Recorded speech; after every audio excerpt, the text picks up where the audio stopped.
know if everyone saw, but I got molested on the way up to the stage just now. It felt great. Yeah. Alright, this is going to be weird because I don't like reading from the left side. Take it out. No, because I don't like reading without a stand. Also, hold on, I have to become smart now. Oh, did you see how that happened? I became so much smarter. It's not true, I'm an asshole.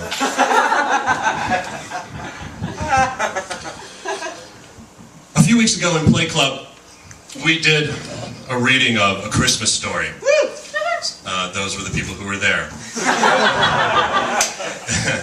It is a well-known scientific fact that this film is and will continue to be the pinnacle of holiday season excellence. In fact, just last night, God came to me in a dream and told me that this film should run for president. Also, God asked me to pass a message on to Rick Perry. So, Governor, if you're listening, God can see the corset you wear under your suit. And he thinks it's just lovely. He's a cross-dresser. Seriously, people. I just know it. Yeah, just like those guys. Except he's not talented. A Christmas Story's impact is rooted in its ability to relate to anyone's childhood during that very special time of year, because even though it was filmed or set during the 40s, it feels like 10 or 20 or however many years ago when we impatiently ground our way through November and December, hoping beyond hope that the world didn't end before December 25th. Now, my early years were spent in the north side of Chicago, in a suburb called Arlington Heights. Side note, some of Arlington Heights' famous former residents include the drummer from REO Speedwagon, and Walter Payton's son, who is an accountant, I think.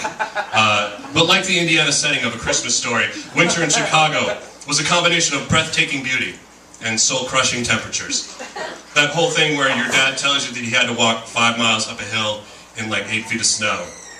I did that, except I was barefoot and our sidewalks were made of broken glass. My leisure activities in Chicago also resembled those performed by Ralphie and the gang in A Christmas Story, particularly my innate ability to freeze body parts to metal objects. Okay, people, everyone knows that if you touch some frosted metal with your tongue, it is probably going to stick to that metal, and most of you would probably learn from that experience or never try it at all.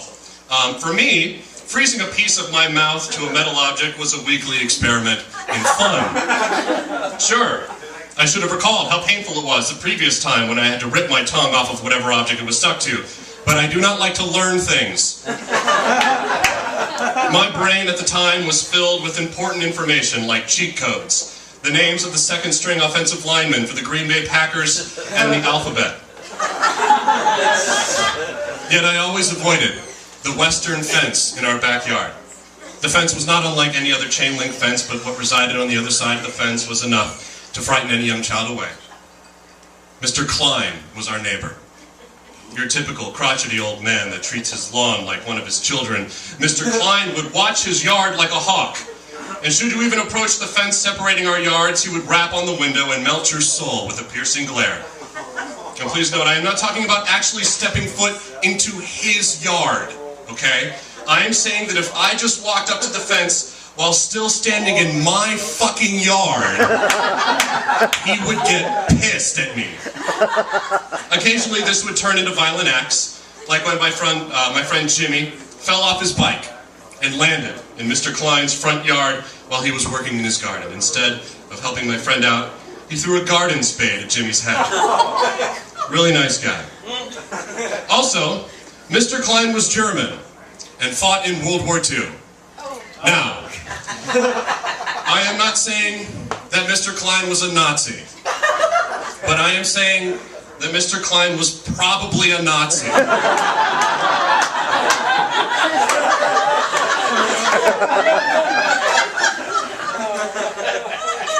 He gave me one present during our time in Chicago that did not alleviate my suspicions. It was on my birthday, and it was a hand-me-down present. It was a large foam dais with columns on it, which came with these tiny plastic figurines of the American presidents, from George Washington up until Jimmy Carter. Again, it was a hand-me-down. The dais had 40-something little slots where the presidents would sit, and then you'd have a nice American history display. And for a kid that liked American history like me, this was a pretty neat gift. Although I was pretty confused why Franklin Delano Roosevelt, Harry Truman, and Dwight Eisenhower were not involved in the display. They were somehow missing from the figurines. Millard Fillmore was there. William Henry Harrison was there. And he was president for 48 seconds.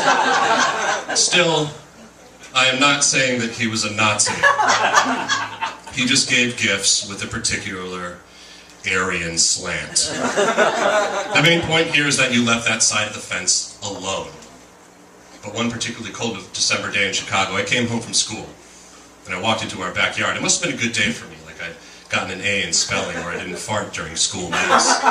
But whatever the circumstances, I was feeling bold. I farted a lot in mass. It's kind of all you can do. I was feeling bold that day, and decided that it was time to freeze my tongue to a metal object which, up until that point, I had never dared, the Western fence. I dropped my backpack and approached my target, glancing at Mr. Klein's window to see if he was watching. Surprisingly, he was nowhere to be found, and so without any hesitation, I stuck out my tongue and fastened it to the chain-link fence.